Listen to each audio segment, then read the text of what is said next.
Hello friends, अस्सलाम वालेकुम। Welcome to the another part of numerical solution. I hope कि आपने पिछली वाली वीडियो देख ली होगी पीडब्ल्यूडी के न्यूमेरिकल्स की।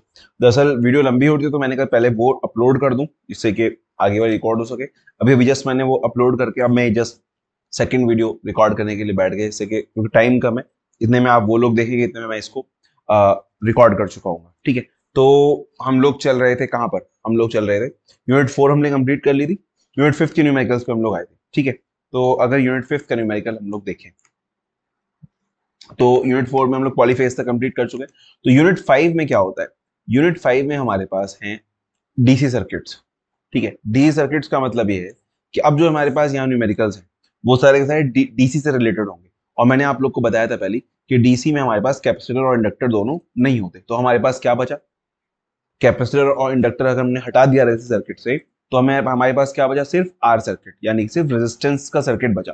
तो अब यहाँ पर रेजिस्टेंस के बहुत सारे वेरिएशंस आप लोग को मिलेंगे। ठीक है, तो सबसे पहला टॉपिक जो है वो मेरे ख्याल से लॉज है, केवीएल और केसीएल। और ये हमेशा आता भी है, इन दोनों का स्टेटमेंट हमेशा लिखने को आता ही आता है, तो ये याद करके जाना। तो केवीएल क्या है? केवीएल हमारा वोल्टेज का लॉ है, जो ये कहता है किसी भी क्लोज लूप में, अगर हमारे पास कोई भी क्लोज लूप है तो इसमें sum of voltage will be zero. ठीक है, विल बी जीरो। तो आप लोग को ओम्स लॉ याद होगा। ओम्स लॉ इसमें बहुत ज्यादा यूज होता है। ओम्स लॉ क्या होता है? V equals to I R. ये V क्या है कि अगर कोई एक रेजिस्टेंस है जिसके अक्रॉस हमने वोल्टेज लगाया है और जिसमें I करंट हमारी फ्लो कर रही है, तो ये जो वोल्टेज हमने अप्लाई किया है वो इस करंट के और इस रेजिस्टेंस के मल्टीप्लीकेशन के इक्वल होगा। ये हमारा ओम्स लॉ कहता है। समझ में आई बात? यानी कि अगर मुझे पता करना है कि एक रेजिस्टेंस कितना वोल्टेज खा रहा है, देखो बिल्कुल बेसिक चीज जो होती है, सबसे बेसिक स्टार्टिंग में बताया था हम लोगों ने, आप लोग को बताया होगा आपके टीचर्स ने, कि वोल्टेज हमारा सीरीज में डिवाइड होता है। जैसे अगर दो यहाँ पर लगे हुए हैं तो ये हमारा V1 है और ये V2 है, और ये जो टोटल है यहां से यहां तक ये V है। अगर V, तो V will be equals to V1 plus V2। ये हमारा क्या है? वोल्टेज। तो वोल्टेज हमारा सीरीज में डिवाइड होता है। टोटल V था तो इस आधा यहाँ, आधा मतलब जो भी कुछ हमारा वोल्टेज यहाँ चला गया, कुछ हमारा वोल्टेज यहाँ चला गया, डिपेंड करेगा रेजिस्टेंस के ऊपर। जिसका रेजिस्टेंस ज्यादा होगा उसमें वोल्टेज भी हमारी ज्यादा ड्रॉप हो रही होगी। तो मतलब कहने का ये है जो भी वोल्टेज हम लगाएंगे, अगर सीरीज सर्किट है उसमें हम लोग वोल्टेज अप्लाई करें तो वोल्टेज सीरीज में डिवाइड हो जाएगा। और करंट हमारी पैरेलल में डिवाइड होती है कि अगर हमारे पास दो पैरेलल रेजिस्टेंसेज हैं, करंट टोटल हमारे पास यहाँ पे आई आ रही है, ये I1 है और ये I2। तो यहाँ पे I जो होगी वो डिवाइड हो जाएगी I1 और I2 में, इन दोनों का सम I होगा। समझ में आई बात?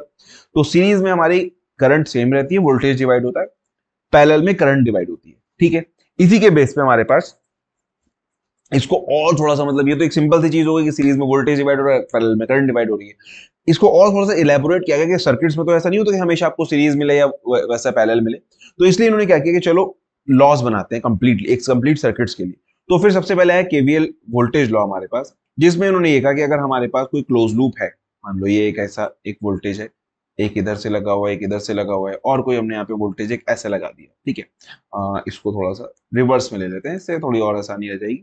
ऐसे, तो एक इस टाइप का हमारे पास ये V1 है, मान लो ये V2 है, ये R1 है, R2 है, R3 है, R4 है। ठीक है, तो जो क्लोज लूप में जो वोल्टेज होगा, sum of voltage will be zero. Sum of voltage will be zero का मतलब क्या है कि जो अप्लाइड वोल्टेज है हमारी वो कंज्यूम वोल्टेज के बराबर होगी। जैसे अगर तुम यहाँ पे देखो तो ये V हमने यहाँ अप्लाई किया, टोटल वोल्टेज हमने अप्लाई किया था यहाँ पे, और ये V1 और V2 वो है जो यहाँ पे ड्रॉप हो रहे हैं, तो टोटल वोल्टेज हमारा ड्रॉप वोल्टेज के बराबर होगा। ये आप कह सकते हैं कि applied voltage will be equals to the total drop voltage. ठीक है, या आप ये कह लीजिए sum of voltage is zero, क्योंकि जो हमारा अप्लाइड वोल्टेज होगा उसको हम प्लस में लिखते हैं और जो ड्रॉप वाला वोल्टेज होता है उसको हम लोग माइनस में लिखते हैं। तो अगर अगर यहाँ पे हम लोग ये एज्यूम कर लें कि इसके अंदर एक करंट जा रही है आई, ठीक है, इसको अभी चलो एज्यूम कर लेते हैं I1 यहाँ जा रही है, ये R3 है तो चलो I3 लिख लेते हैं इसको, I3 इसके अंदर जा रही है, इसके अंदर करंट कुछ ऐसे जा रही है, I2 ले लेते हैं इसको, ये मान लो I4 है हमारे पास यहाँ पे, एज्यूम कर रहा हूँ अभी सिर्फ। ठीक है, तो अगर हम लोग यहाँ पे देखें तो ये जो वोल्टेज है V1, ये V2 है, हमने लगाया यहाँ पे इस वाले क्लोज लूप में। अगर हम लोग देखें ये क्लोज लूप है, देखो यहां से लेके यहां तक का एक क्लोज लूप है, इसमें कोई और लूप तो नहीं, ये बंद है, ये खुला हुआ है, इसको ऐसे बंद कर लेते हैं, ऑब्वियस सी बात है यार, ड्रॉ करने में गलती हो गई, वो खुला हुआ नहीं है, बंद है वहां पे। ठीक है, तो ये हमारा सर्किट यहाँ से क्लोज है, तो ये क्लोज लूप हुआ हमारे पास। तो इस क्लोज लूप में V2 जो होगा, अब क्योंकि V2 सप्लाई हो रहा है तो ये हमारे पास V2 हो गया। ठीक है, ठीक है, उसके बाद एक यहाँ पे ड्रॉप हो रहा है, R1 है मान लेते हैं, इसको V1 है, V2 will be minus V1 क्योंकि ये ड्रॉप हो रहा है इसलिए उसको माइनस लिखेंगे, minus V3 is equal to 0।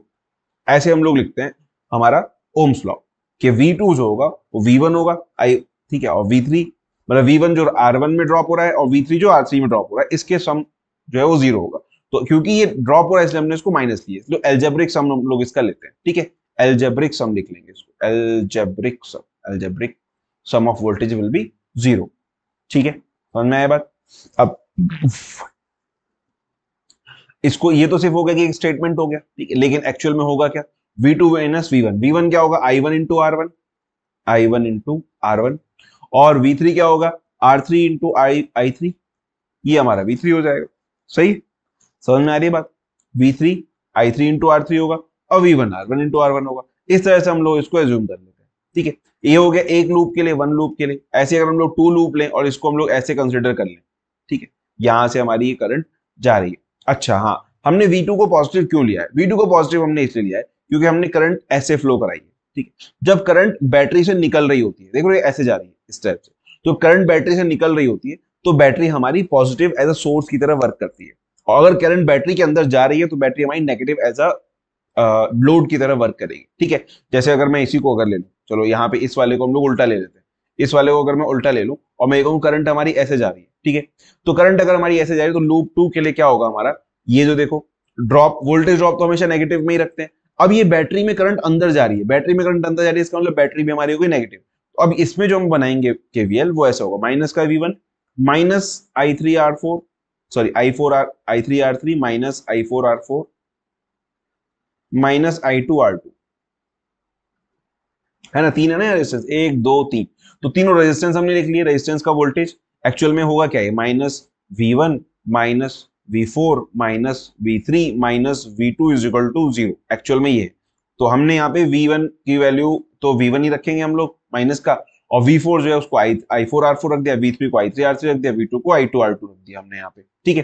तो ये हमारा केवीएल का बेसिक कॉन्सेप्ट आपको समझ में आ रहा होगा कि एक्चुअल में सर जी करना क्या चाह रहे हैं। सर जी ये कहना चाह रहे हैं, तुम लोग को ये बताना चाह रहे हैं कि हमारे पास जो वोल्टेज है, जो सप्लाई वोल्टेज है, supply voltage will be equals to sum of supply voltage will be equal to sum of drop voltage या लोड वोल्टेज हम लोग उसको कहते हैं, ठीक है। अब सप्लाई वोल्टेज हो ना हो ये डिपेंड करता है करंट हमने कैसे लिया। अगर बैटरी के अंदर हम करंट ले रहे हैं तो बैटरी हमारी लोड बन जाएगी, अगर बैटरी के बाहर से हम लोग करंट निकाल रहे हैं, बैटरी से करंट निकाल रहे हैं, तो बैटरी हमारी सोर्स बन जाएगी, डिपेंड सप्लाई वोल्टेज बन जाएगा वही बैटरी जब हम उससे करंट निकाल लें, और अगर उसके अंदर करंट डाल रहे हैं तो वही बैटरी हमारी लोड वोल्टेज बन जाएगी। ये बस याद रखना है करंट के इक्वेशन लेने में। अब ये तो देखो एक मतलब थ्योरेटिकल बात होगी कि हमने कैसे डिफाइन किया इसको, प्रैक्टिकली हम लोग इसको कैसे करते हैं। तो प्रैक्टिकली हम लोग इसको ऐसे नहीं करते, प्रैक्टिकली हम लोग क्या करते हैं, प्रैक्टिकली हम लोग एक लूप में एक करंट एज्यूम करते हैं। जैसे हमारे पास यहाँ पे था तो ये कैसा था, ऐसा था, चलो इसको ऐसा ले लेते हैं मान लो, ठीक है। प्रैक्टिकली हम लोग क्या करते हैं, प्रैक्टिकली हम लोग ये करते हैं कि हमने एक करंट ले लिया ऐसे, इसको हमने कहा I1, और एक करंट ले लिया हमने ऐसे जिसको हमने कहा I2। क्यों ले रहा हूं, क्यों कह रहा हूं मैं प्रैक्टिकली, कि हमने इस वोल्टेज को हम लोग ऐसे कंसीडर करते हैं कि करंट सप्लाई कर रही है। अगर तुम उल्टा भी कंसीडर करोगे काम तब भी हो जाएगा, नो डाउट, बिल्कुल। चलो इसको मैं सॉल्व करके दिखा देता हूं। देखो जैसे 10 वोल्ट की मान लो ये बैटरी है, 10 वोल्ट की ये वाली बैटरी है, ये 1 ओम का है, ये 2 ओम का है, ये 3 ओम मत लो यार, थोड़ा सा आगे पीछे हो जाती है चीजें, तो 3 ओम की जगह इसको 4 ओम ले लेते हैं, 4 ओम ले लेते हैं, इसको 2 ओम ले लेते हैं, कुछ इस टाइप का मामला है। तो अब इसमें जो हम सबसे पहले, ये क्या हो गया, ये मान लो V1 है और ये V2 है हमारा, ठीक है। अब ये I1 है, प्रैक्टिकली देखो मैंने उसमें हमने यहाँ पे कंसिडर नहीं किया था इसको I1, हमने हर रेजिस्टेंस को अलग से करंट दी थी। लेकिन अगर आप ये देखें, ये जो I4 है, ये I4 है, यही जा रही है I2 में, R2 में, तो I2 और I4 दोनों बराबर हो गए, नहीं हो गए, क्योंकि इसके पास कहीं और जाने का ऑप्शन तो है नहीं। तो यही करंट जो यहाँ से जा रही है वही करंट हमारी यहाँ से जा रही होगी। तो इसीलिए अलग अलग रेजिस्टेंस के लिए अलग अलग करंट लेने का कोई सेंस नहीं बनता, इसलिए हम प्रैक्टिकली ऐसा करते नहीं है। प्रैक्टिकली हम लोग कैसा करते हैं, हम लोग ये करते हैं कि हमने एक करंट एज्यूम किया I1 और यहां से दूसरा करंट एज्यूम किया I2, ठीक है। अब अगर हम इस वाले लूप को देखें, फर्स्ट लूप को, फॉर लूप वन अगर हम लोग लें तो V1 से करंट निकल रही है, जो I1 की डायरेक्शन है पॉजिटिव से बाहर की तरफ जा रही है, सही है। तो हमारा V1 हो गया पॉजिटिव यानी 10 वोल्ट, या चलो अभी V1 ही लिखते हैं, V1 इज इक्वल टू, ये हमारा R1 है, ये R2 है, ये R3 है, ये R4 है, ठीक है। V1 will be what, V1 will be equals to I1 into R1 plus I1 into R2, नहीं ऐसा नहीं होगा। अब ये जो R2 है अगर आप इसमें देखें तो I1 तो इसमें ऊपर से नीचे की तरफ जा रही है I1, और I2 इसमें I2 भी ऊपर से नीचे की तरफ जा रही है, इसका मतलब इस R2 में दो करंट जा रही है ऊपर से नीचे, I1 और I2। इसका मतलब हम लोग क्या लिखेंगे, R2 into I1 plus I2। सही है, इस तरह से हम लोग इसको लेंगे। अब इनकी वैल्यूज पुट कर देंगे। V1 था हमारा 10 वोल्ट का, I1 हमें पता नहीं है अभी, ठीक है, तो I1 हम लोग ऐसे रखेंगे। R1 कितना है 1, प्लस R2 कितना है हमारे पास, R2 है 2 ओम का, और I1 और I2 हमें पता नहीं है, ठीक है, I1 प्लस I2, या इसको और ब्रैकेट को ओपन करके लिख लेते हैं हम लोग यहाँ पे कि ये हमारा हो गया 2I1 प्लस 2I2, ठीक है। तो यहां से हमारे पास एक इक्वेशन निकल के आई 10 equals to I1 plus 2I1, तो ये हो गया 3I1, I1 plus 2I1 equals to 3I1 plus 2I2। समझ में आया? ये इक्वेशन आ गई, ये इक्वेशन हमें बनानी होती है। दो लूप है तो दो इक्वेशन बनेंगे। अब ले लो लूप 2 के लिए, लूप सेकंड के लिए। अगर इसमें हम लोग देखें, इसमें ये बैटरी जो है यहां से करंट निकल रही है, इसका मतलब ये बैटरी हमारी सप्लाई हो गई, यानी कि ये 10 वोल्ट हमारा यहाँ आएगा 10 इक्वल्स टू, ठीक है। देखो यहाँ पे मैंने प्रैक्टिकली क्या किया था, उसको माइनस माइनस में लिखा था। अब हमें पता है कि अगर इसको मैं इधर ले जाऊं तो ये अपने आप दोनों प्लस के हो ही जाएंगे। I1 R1 अगर मैं इसको इक्वल्स टू इन दोनों को उठा के जीरो के इधर ले जाऊं तो ये दोनों प्लस के हो जाएंगे, नहीं हो जाएंगे, ठीक है। V2 equal to I1 R1 plus I3 हो जाएगा। तो वही मैंने यहाँ पे डायरेक्टली कर दिया, V1 equals to I1 R1 plus R2 into I1 plus I2, ठीक है ना। वो हमने डायरेक्टली कर दिया कि इसको सप्लाई को हमने यहाँ लिखा और लोड को हमने यहाँ पे लिखा है, ठीक है। तो अब 10 इक्वल्स टू क्या हुआ, ये हो गया I2 इंटू R4, ठीक है, ये हो गया हमारे पास I2, एक मिनट, 3 कैसे बन गए, I2 into R4 plus I2 into R3 plus I2, sorry फिर ये इसको ले यहाँ पे R2 है, R2 into I2 plus I1, क्योंकि इस वाले में I2 भी जा रही है और साथ साथ यहाँ से I1 भी आ रही है, ठीक है। तो यहां से हमारे पास क्या निकल के आया, यहां से R4 प्लस I2, चलो इसको लिख लेते हैं। R4 कितना था हमारा, R4 था 2I2, ठीक है, प्लस R3 कितना था 4, यानी कि 4I2, प्लस R2 कितना था 2, तो यहां से जाएगा 2I2 प्लस 2I1, सही है। अब अगर हम इन सबको प्लस करें तो यहां से आया 2I1 हमारे पास, तो आएगा 2I1 plus 2I2 4I2 2I2 हो गया 8I2, ये हो गया 8I2 हमारा, यहां से आ गई हमारे पास दूसरी वैल्यू इसकी, ठीक है। अब चाहो तो हम इसको 10 की जगह 20 ले लेते हैं, चलो, जिससे कि अलग अलग रहे दोनों वैल्यू, है ना, बजाय कि 10 वरना फिर कंफ्यूजन ना हो जाए, तो इसको 20 ले लो तुम लोग, ठीक है। अब हमारे पास दो इक्वेशन आई और दो वेरिएबल है I1 I2, इन दोनों को आप चाहे कैलकुलेटर में सॉल्व कर लीजिए चाहे खुद सॉल्व कर लीजिए, यहां से हमारे पास दो वैल्यूज आ जाएंगी, ठीक है। तो हमने क्या किया, हमने इस सर्किट को KVL के थ्रू सॉल्व किया। क्या किया हमने इस सर्किट को KVL के थ्रू सॉल्व कर लिया। अब अगर बाई चांस आप ये कहें सर नहीं ऐसे तो आपने कर दिया, ऐसे तो ठीक है हो गया, एग्जाम में कभी उल्टी सीधी बैटरी लगी हुई आती है, कुछ भी, तो कुछ भी लगाओ, कुछ भी कैसे भी किया हुआ हो, अगर तुमने करंट की डायरेक्शन सही लिया और तुम कैलकुलेशन ठीक कर रहे हो तो तुम्हें कभी कोई प्रॉब्लम नहीं होगी। देखो अब अगर इसी सर्किट में मैं क्या करूं, अगर मैं इस करंट को उल्टा भी ले लूं, ठीक है, ये था हमारे पास बैटरी, ये लगी हुई 20 वोल्ट की, यहाँ पे लगा हुआ 10 वोल्ट का, तब भी इक्वेशन देखो सेम आएगी। कैसे आएंगी, 1 है, ये 4 है, ये 2 है और ये 2 है, ये 20 है, ये 10 है, ठीक है। अब ये करंट मैंने ऐसे ली और इसको मैं उल्टा ले लेता हूँ, इसको लेता हूँ मैं ऐसे I2, ठीक है, ये हो गया I2, ये हो गया I1। अब देखो लूप 1 के लिए क्या होगा, लूप 1 में क्या होगा, V1 है हमारा 10, 10 is equal to 1 into I1, 1 into I1, ठीक है, प्लस अब ये देखो 2 इंटू, अब यहाँ पे I1 तो आ रहा है ऊपर से नीचे, I2 जा रहा है नीचे से ऊपर, तो हमें यहाँ पे ध्यान रखना है कि हम जिस लूप के लिए कंसीडर कर रहे हैं उस करंट को हम लोग पॉजिटिव लेंगे, दूसरी वाली को नेगेटिव लेंगे। तो अब लूप 1 के लिए ले रहे हैं तो I1 यहाँ पॉजिटिव रहेगा, माइनस I2 हो जाएगा यहाँ पे, ठीक है। तो यहां से हमारे पास इक्वेशन क्या निकल के आई, तो ये हो गया I1 plus 2I1 minus I2, ये आ गया।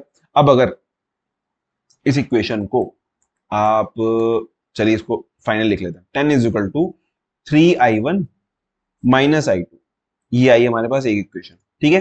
पहले हमारे पास क्या आ रहा था, ओ सॉरी 2I2 होगा यहाँ पे, 2 का इसमें भी मल्टीप्लाई होगा 2I2, 3I1 माइनस 2I2, पहले क्या आ रहा था हमारे पास 3I1 प्लस 2I2, अब हमारे पास आया 3I1 माइनस 2I2, कोई प्रॉब्लम नहीं, इक्वेशन आंसर फिर भी सेम आएगा हमारा। अब देखो लूप 2 ले लेते हैं हम लोग, अब लूप 2 में जब इस वाली I2 को लेंगे तो अब इस I2 को हम लोग पॉजिटिव कंसीडर कर रहे हैं। अब अगर आप यहाँ पे देखें तो अब ये जो I2 है ये इस बैटरी के अंदर जा रही है, तो अब ये बैटरी कैसी कंसीडर होगी, अब ये battery as a load consider होगी, अब ये सोर्स कंसीडर नहीं होगी।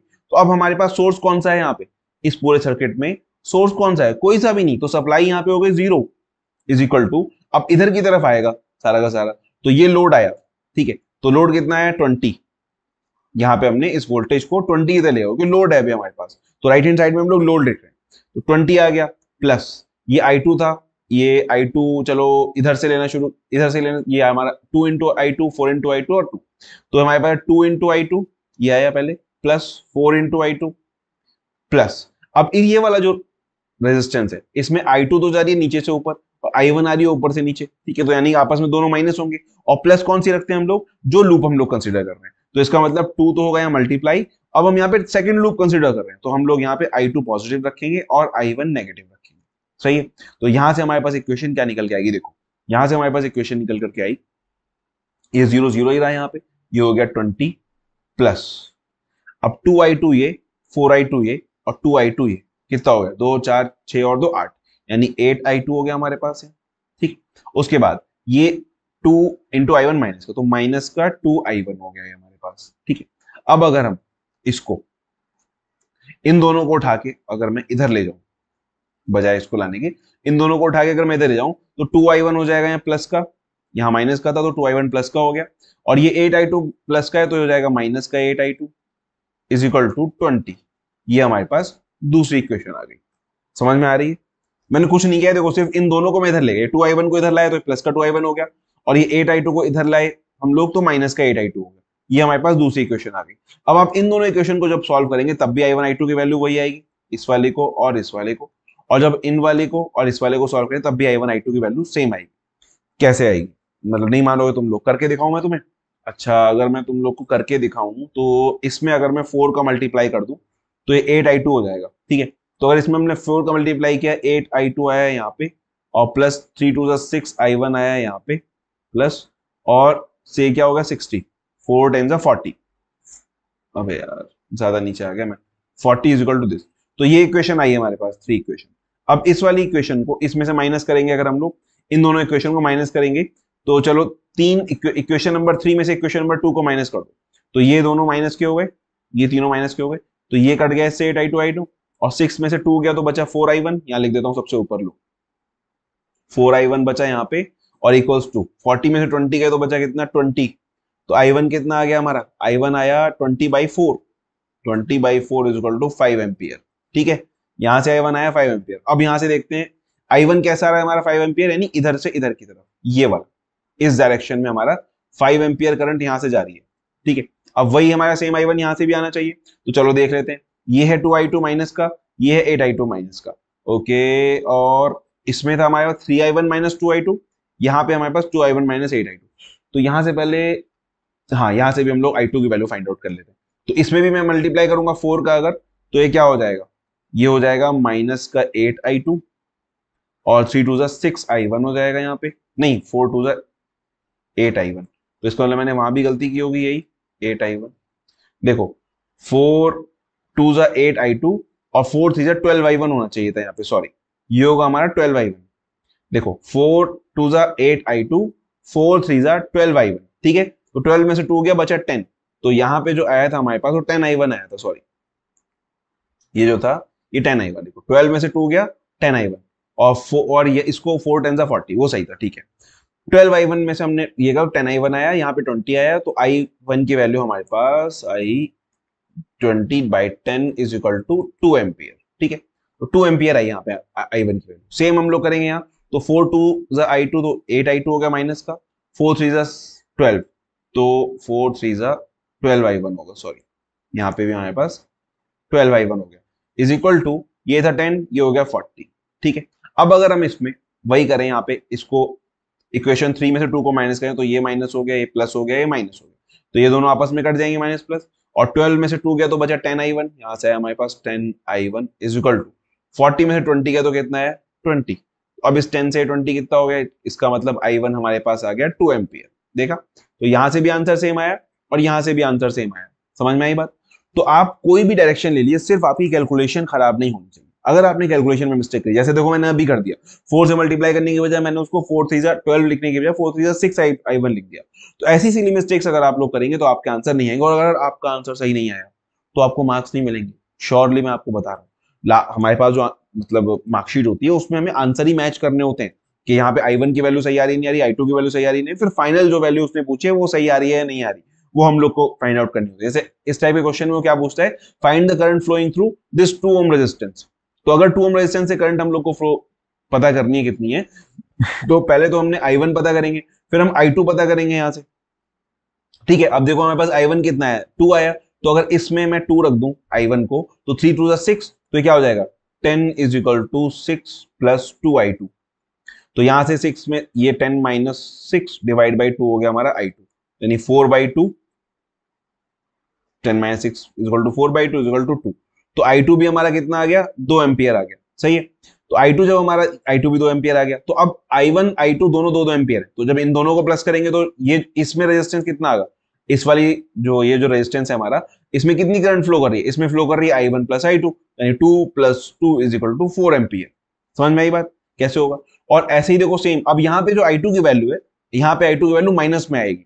कैसे आएगी माइनस में, देखो अब यहाँ पे हमारे पास 2 आया, इसको अगर हम रख दें यहाँ पे, तो 10 इज इक्वल टू 3 2 6। यहाँ पे अगर हम I1 की वैल्यू जो हमने फाइंड आउट की 2 वो रखें, तो 6I1 माइनस 2I2। तो यहां से जो वैल्यू आएगी, सॉरी 6I1 नहीं, ये 6 आएगा सिर्फ, 6 माइनस 2I2। अब अगर हम इधर रखेंगे इसको, तो यहां से I2 की वैल्यू क्या आएगी, 10 माइनस 6, बल्कि यहां पे हो गए माइनस का 2I2 इक्वल टू 10 माइनस 6, ठीक है। और 10 माइनस 6 कितना होगा, 4। अब माइनस 2I2 इक्वल टू 4, तो I2 कितना हो जाएगा, अगर माइनस 2I2, एक minute, minus 2I2 is equal to 4। अब हम इसको क्रॉस मल्टीप्लाई करें, तो ये माइनस से पहले यहां माइनस आ जाएगा, यानी कि I2 हो जाएगा हमारा कितना, I2 हो जाएगा माइनस का 4/2, यानी कि माइनस का 2 एम्पियर। ठीक है, तो इससे हमें क्या पता चला कि I2 इधर से इधर फ्लो ना होके इधर से इधर फ्लो हो रही है, तभी तो माइनस 2 एम्पियर आया हमारे पास। यानी कि I2 जो है हमारे पास माइनस 2 एम्पियर का मतलब क्या है कि I2 हमारी ऐसे जा रही है 2 एम्पियर, उल्टी डायरेक्शन में, जो हमने डायरेक्शन कंसीडर किया उसके उल्टे डायरेक्शन में 2 एम्पियर करंट मिल रही है, यानी कि 2 एम्पियर करंट हमारे पास ऐसे जा रही है, तो 2 एम्पियर इधर से आ रही है, 2 एम्पियर इधर से आ रही है, और टोटल इसमें 4 एम्पियर जा रही है। समझ में आया केवीएल क्या होता है। बहुत अच्छा खासा टाइम मैंने लिया तुम लोग को केवीएल का न्यूमेरिकल समझाने के लिए, प्लीज एग्जाम में गड़बड़ मत करके आना। समझ में आ रही है ना केवीएल हम लोग कैसे लगाते हैं। एक लूप हम लोग लेंगे, उसमें करंट कंसीडर करेंगे, दूसरा लूप लेंगे, उसमें करंट कंसीडर करेंगे, और खुदा के वास्ते कोशिश करना कि जैसी बैटरी लगी हुई, अगर एक ही लगी हुई, तो उससे बाहर निकलता हुआ ही करंट कंसीडर करो जिससे कि ये इक्वेशंस बनाने में तुम्हें आसानी हो। बैटरी जो सप्लाई है वो यहाँ लिखना है, जो लोड है वो इधर लिखते रहना, ठीक है। अगर 2 बैटरीज लगी हुई है एक लूप में, हालांकि ऐसा क्वेश्चन बहुत कम आता है, तुम्हारे एग्जाम में आएगा भी नहीं, लेकिन फिर भी अगर 2 बैटरी लगी हुई होती है तो उसको दूसरी को हम लोग लोड कंसीडर करेंगे, अपोजिट डायरेक्शन में है तो, और अगर सेम डायरेक्शन में तो वो भी सोर्स कंसीडर होगी। तो ये था हमारा केवीएल कंप्लीट।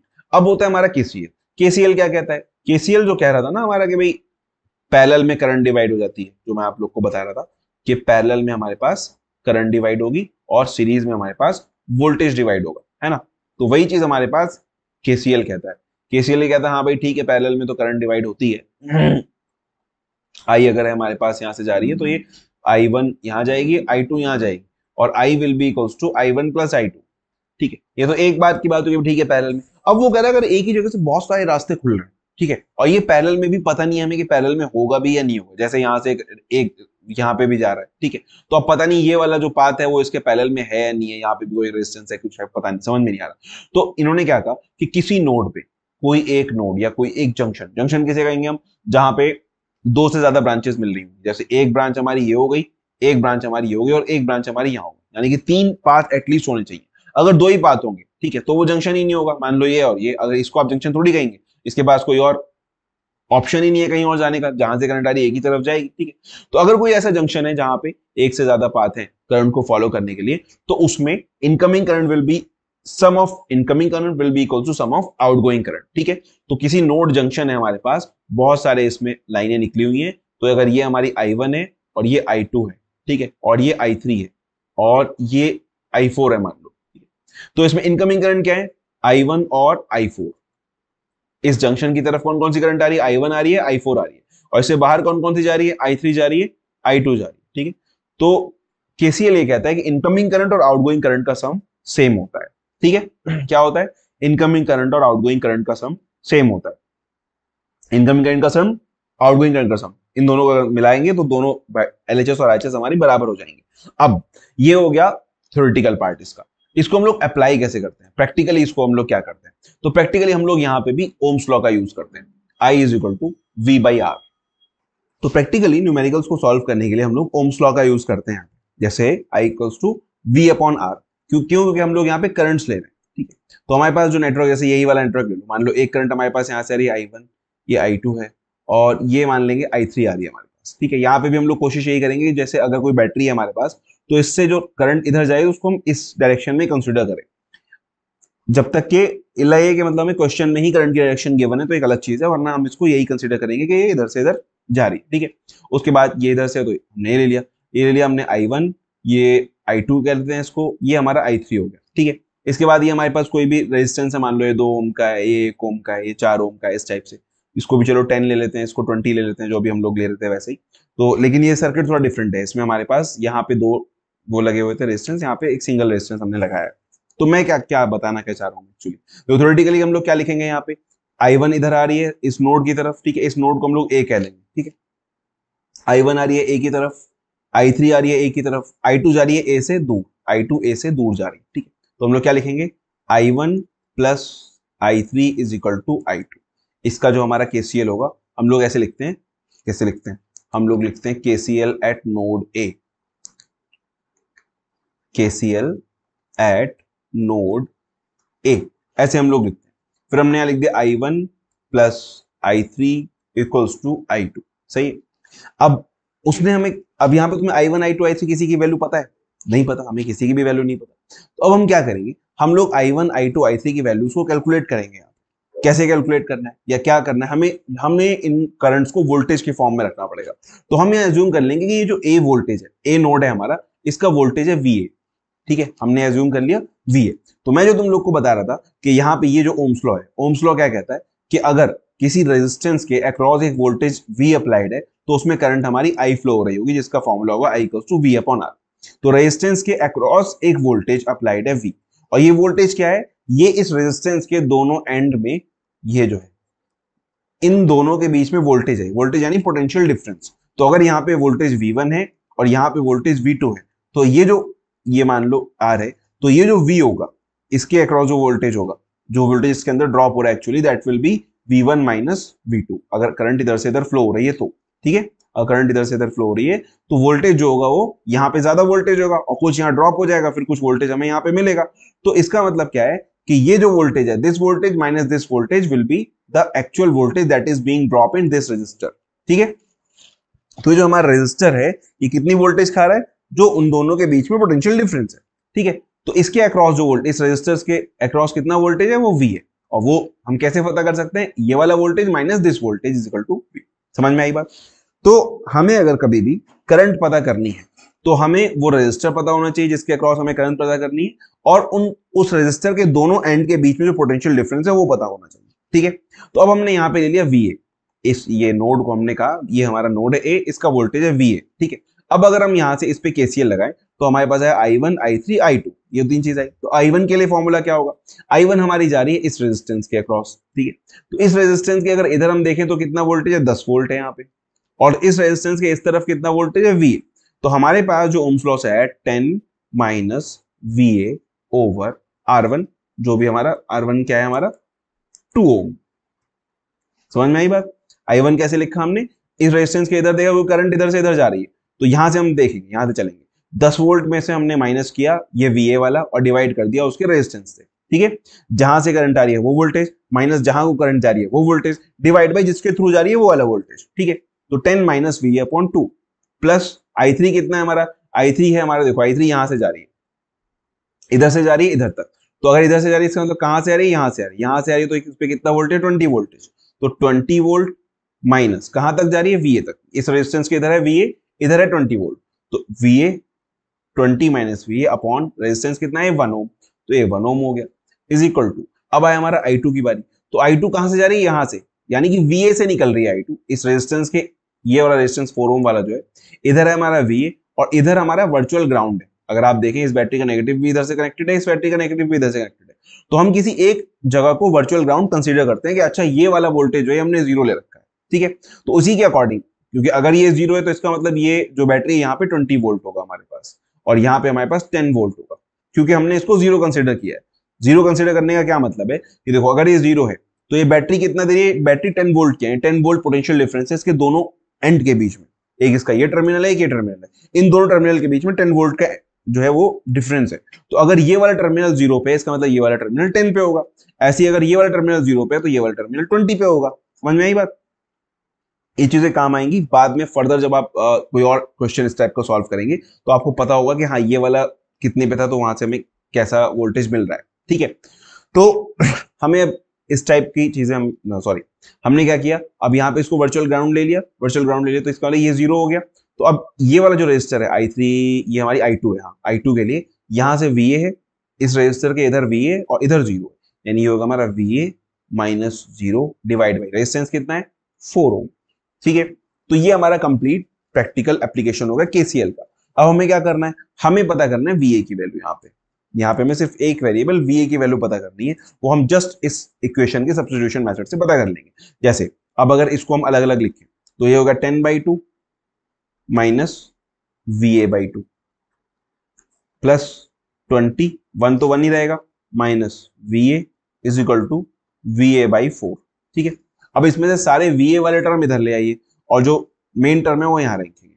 तो इसमें क्या होगा, 10/2 होता है हमारा 5 और प्लस 20 यहाँ बचा, और कुछ बचा कुछ नहीं, इज इक्वल टू यहाँ था हमारे पास VA/4 और ये माइनस का VA/2 है तो इधर आके प्लस का VA/2 हो जाएगा, और ये माइनस का VA तो इधर आके हो जाएगा प्लस का VA। ठीक है, ये हमारा हो गया 25 इज इक्वल टू VA कितना होगा, इनका एलसीएम ले लीजिए, इसका एलसीएम आया 4।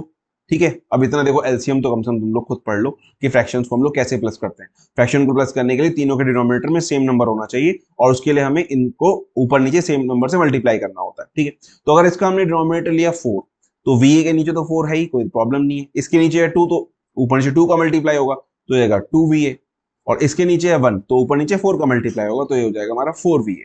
सही है, तो ये कितना होगा टोटल, 4 + 2 6 + 1 7, और ये 4 इधर मल्टीप्लाई हो जाएगा तो ये क्या हो जाएगा 25 मल्टीप्लाई और 4 100, 100 इज इक्वल टू 7VA। तो यहां से VA की वैल्यू आ गई हमारे पास 100/7।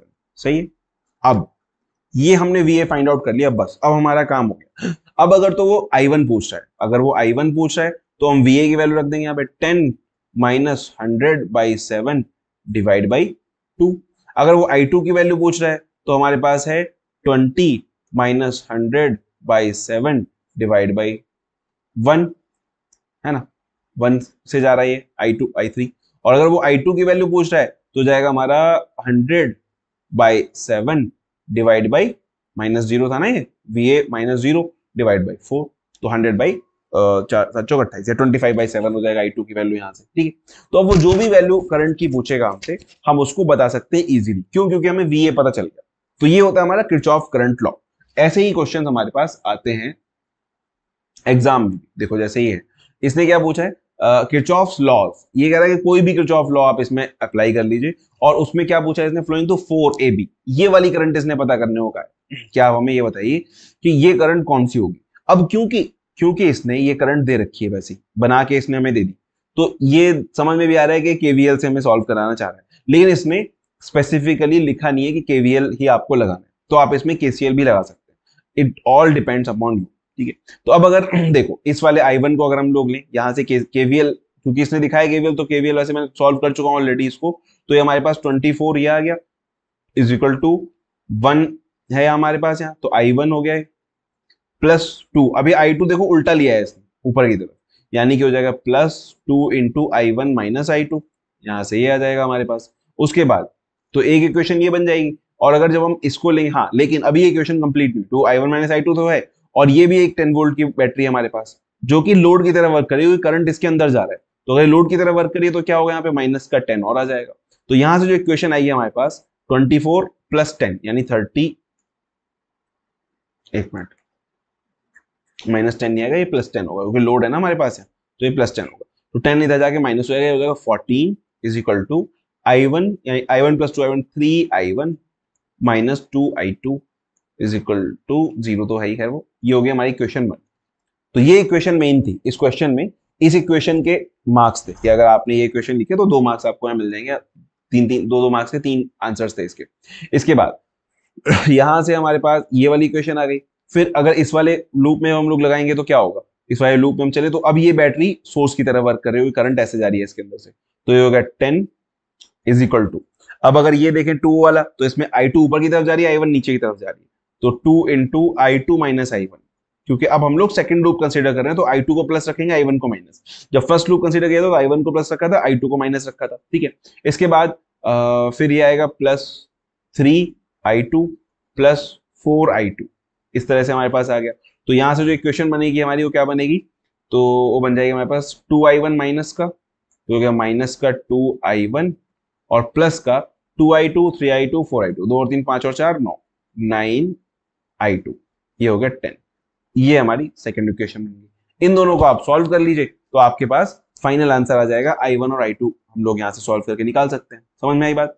इसको केसीएल से करना थोड़ा सा मुश्किल है, ठीक है, केसीएल से करना है इसको थोड़ा मुश्किल, लेकिन फिर भी चलो ट्राई करते हैं, आता है नहीं आता। जैसे ये ए है, हमने यहाँ वी ए मान लिया, तो अगर हम देखें इसको इधर ले लेते हैं, ठीक है, और इसको भी इधर की तरफ ले लेते हैं, ये वाली करंट जो है, क्योंकि I2 हमें वैसे भी इधर दे रहा है ना, तो I2 हमने मान लिया कि आई इधर जा रही है और ये, तो ये हो गया हमारी I1, ये हो गया I3 और ये हो गई I2 हमारी। इस तरह से अगर हम लोग ले लें तो ये हो जाएगा I1 plus I2 equals to I3। I1 क्या होगा, 24 माइनस VA डिवाइड बाई 1, तो 24 माइनस VA डिवाइड बाई 1, क्योंकि 1 ओम है हमारे पास वहां पे, तो हो जाएगा 24 minus VA divide by 1 is equal to, नहीं इज इक्वल टू प्लस होगा, यहाँ पे I2 भी तो है हमारे पास, ओहो सॉरी क्या हो गया, अरे ऐसा मत कर भाई, क्रैश ही हो गया वो बिल्कुल, एक मिनट। हाँ ये था हमारे पास, तो पेंसिल नहीं थी, हाँ, तो हमारे पास यहाँ पे क्या था, ये I1 I3 और ये I2, तो यहाँ पे क्या हो गया हमारे पास 24 minus VA divide by 1 plus I2 कितना हमारे पास 10, देखो ये 10 वोल्ट और यहाँ पे भी 10 minus VA divide by 2 is equal to, इन दोनों का इक्वल टू क्या आएगा, ये VA और ये हमने वर्चुअल ग्राउंड कंसीडर कर ही रखा है, तो VA minus zero, VA minus zero divide by 3 plus 4 7, 3 plus 4, दो हमारे पास 7 नहीं है 4 होगा, 3 प्लस 4, तो ये टोटल हमारा 7 हो गया। तो यहां से जो हमारे पास इक्वेशन आएगी 24 minus VA plus 5, 10 divide by 2 5 और minus VA by 2 is equal to VA by 7। इसको आप सॉल्व कर लीजिए, तो 24 प्लस 5 हो गया 29 यहाँ पे, 29 इज इक्वल टू ये हो गया VA by 7 plus VA by 2 plus VA, इसका जो कॉमन डिनोमिनेटर आएगा वो आ जाएगा 14, है ना, 2 7 14, तो उसके अकॉर्डिंग हम लोग यहाँ से VA फाइंड आउट कर लेंगे। और एक बार हमने VA फाइंड आउट कर लिया तो चाहे I1 पता करनी, हमें क्या I3 पता करनी है एक्चुअली, तो VA अगर हमने फाइंड आउट कर लिया तो I3 will be VA by 7, simple simple, तो वो हमारे पास यहाँ से निकल करके आ जाएगा। एग्जैक्ट जो इसका आंसर आ रहा होगा 29 multiply by 14 is equal to, ये नीचे 14 आया तो इधर is equal to VA plus 2 7 7 VA plus 14 VA, 7 दूनी 7 21 22, ये 22 VA हो गया। और ये कितना आ रहा है 29 मल्टीप्लाई बाई 14, ये जो भी आ रहा हो, तो अगर इसको इधर देखें तो ये 11 हो जाएगा और ये 2 7 हो जाएगा, तो 7 9 63 6 और 7 2 14 और 6 20, 203 divide by 11 is equal to VA, ये आ गया। ये आप लोग कैलकुलेट कर लीजिए कितना आ रहा है ना, तो कि 7 14 और 7 कितना होता है 21 प्लस 2, ठीक है। तो इस तरह से हमारे पास V आ जाएगा, इस पे I3 हमें कैलकुलेट करना है VA बाई 7, तो इसको अगर हम लोग डिवाइड I3 जो होगा हमारे पास that will be 203 divide by 11 multiply by 7, ठीक है, तो VA बाई 7 है तो VA डिवाइड बाई 7 करेंगे तो ये 11 के साथ यहाँ मल्टीप्लाई हो जाएगा, 7 दूनी 14 बचे कितने 6 63, हाँ, तो ये वापस से कितना आ जाएगा, ये हो जाएगा 7 सेकंड्स को जाएंगे तो 29 और 29 बाई 11 I3 आ जाएगा हमारे पास 29 बाई 11, ठीक है। और ऐसा ही कुछ हमने जो केवीएल से लगाया था उससे भी हमारी ये I3 इतनी ही आएगी, आसपास ही आनी चाहिए, मतलब थोड़ा बहुत पॉइंट्स का डिफरेंस हो सकता है सिर्फ। समझ में आई बात? केसीएल कैसे लगाना है, केवीएल कैसे लगाना है, लाइव मैंने आपको लगा करके दिखा दिया, प्रैक्टिकली भी और थ्योरेटिकली उसको कैसे लिखते हैं वो भी, ठीक है। स्टेप वाइज इस मार्क्स को करना है, बस कैलकुलेशन मिस्टेक मत करना। अगर आपने कैलकुलेशन मिस्टेक नहीं करी तो आपको पूरे के पूरे मार्क्स इसमें 6 के 6 मार्क्स इसमें मिल जाएंगे। जनरली ये क्वेश्चन 6 मार्क्स का ही आता है, कभी कभी ऐसा होगा कि बहुत कम ऐसा होता है कि ये क्वेश्चन भी 8 मार्क्स का आए, वरना आ भी सकता है। 8 मार्क्स का जो क्वेश्चन आता है वो आता है हमारा इसके ऊपर, थेवेनिन्स और नॉर्टन थ्योरम के ऊपर। Circuit shown using Thevenin's theorem. अब यहाँ पे इन्होंने क्या किया, सुपरपोजिशन थ्योरम।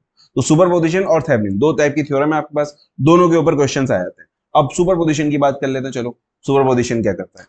तो सुपरपोजिशन में हमारे पास, क्योंकि ये बिल्कुल मैं बेसिक से बता रहा हूं इसीलिए, वरना तो अब तक आप लोग बहुत सारी चीजें जानते होंगे।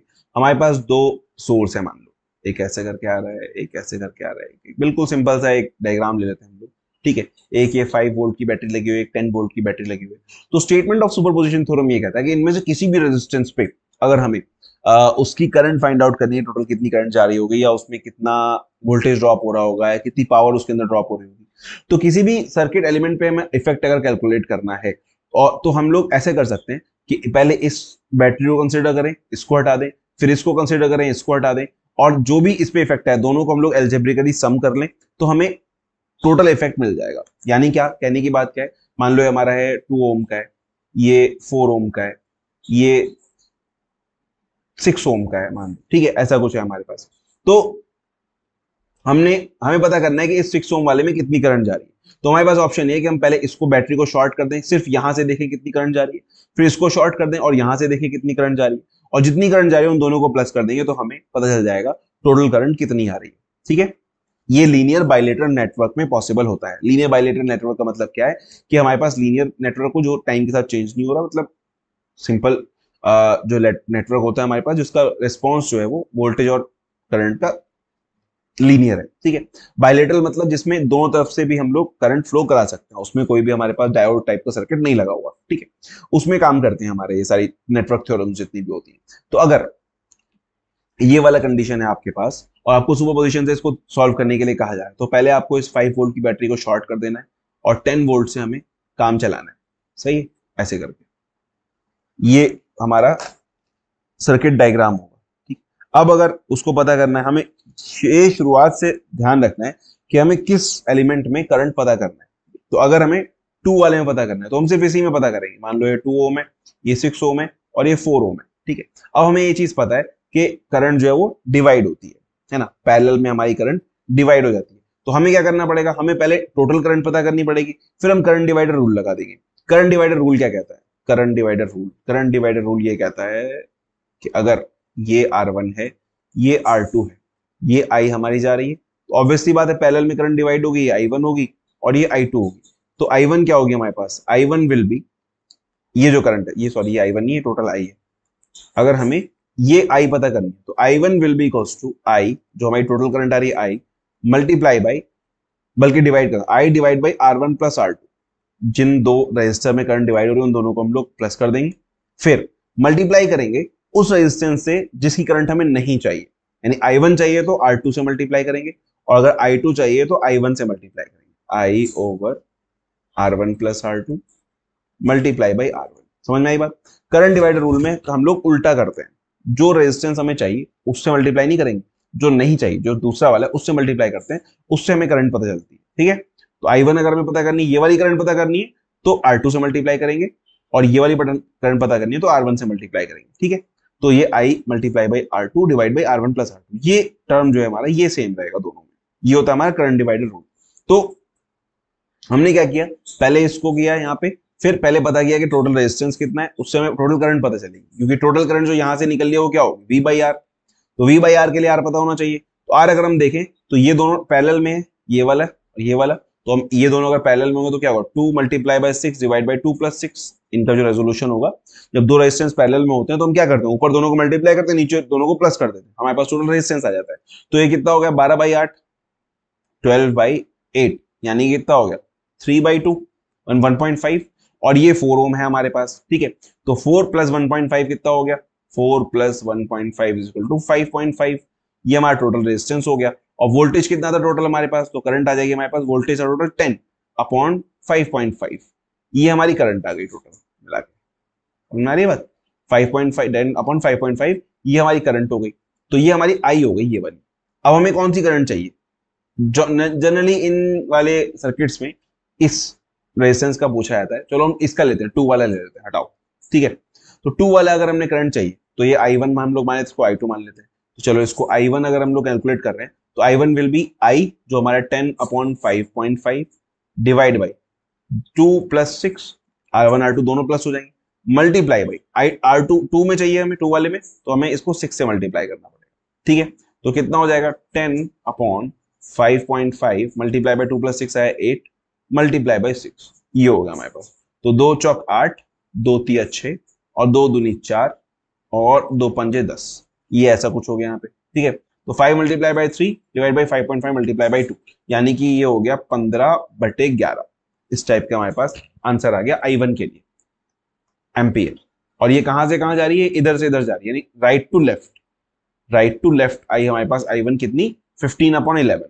तो ये हम लिख के रख लेंगे, इसको हम लोग ऐसे लिख देंगे I1 डैश। ठीक है, ये आएगा राइट टू लेफ्ट, इस डायरेक्शन राइट टू लेफ्ट।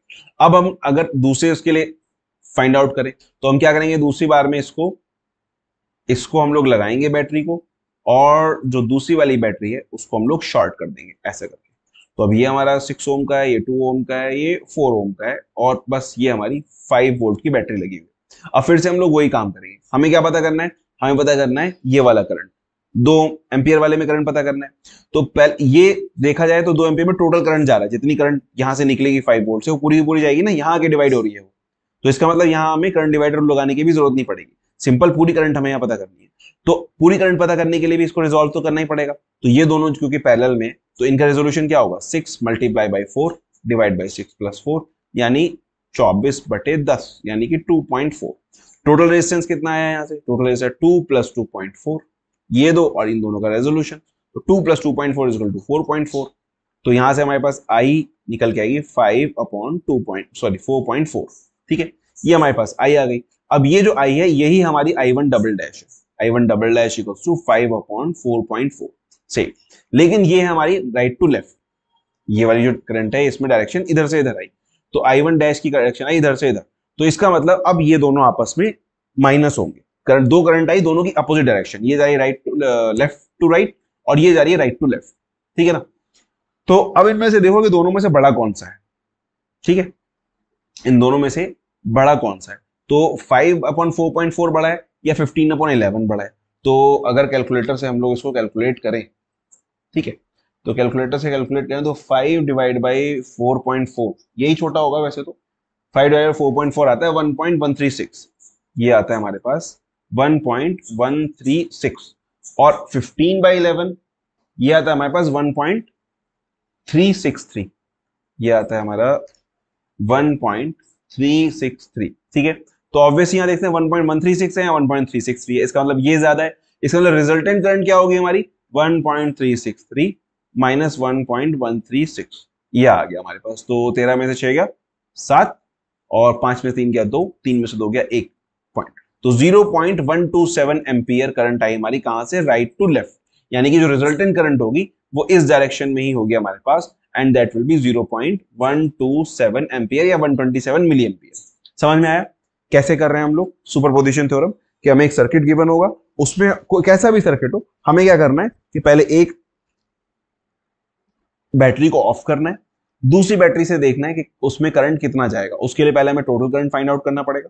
फिर करंट डिवाइडर रूल अगर लगाना है तो करंट डिवाइडर रूल लगा के उस रेजिस्टर में हम लोग करंट फाइंड आउट कर लेंगे कितना है।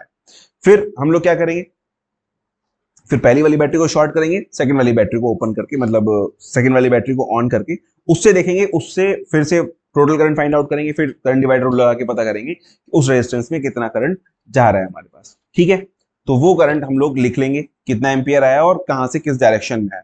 फिर हम लोग लास्ट में देखेंगे दोनों की अगर सेम डायरेक्शन आ रही है तो दोनों करंट प्लस हो जाएंगे। ठीक है, दोनों करंट अगर सेम डायरेक्शन में दोनों करंट प्लस हो जाएंगे, दोनों करंट अपोजिट डायरेक्शन में तो दोनों करंट माइनस होंगे, और फाइनल जो आंसर होगा मतलब हम देखेंगे बड़ा कौन सा है, तो बड़े वाले में तो छोटे वाले को माइनस कर देंगे और डायरेक्शन बड़े वाले की यूज करेंगे कि ठीक है 0.127 एम्पियर करंट आ रहा है और राइट टू लेफ्ट आ रहा है। इस टाइप से हम लोग सुपरपोजिशन के जो सवाल है वो हम लोग हल करेंगे, सुपरपोजिशन के न्यूमेरिकल्स हम लोग सॉल्व कर लेंगे। ठीक है, फिर आता है हमारे पास लास्ट में थेवेनिन थ्योरम। ठीक है, वीडियो थोड़ी सी लंबी है लेकिन आई थिंक वर्थ इट है। तो फिर आता है हमारे पास थेवेनिन थ्योरम।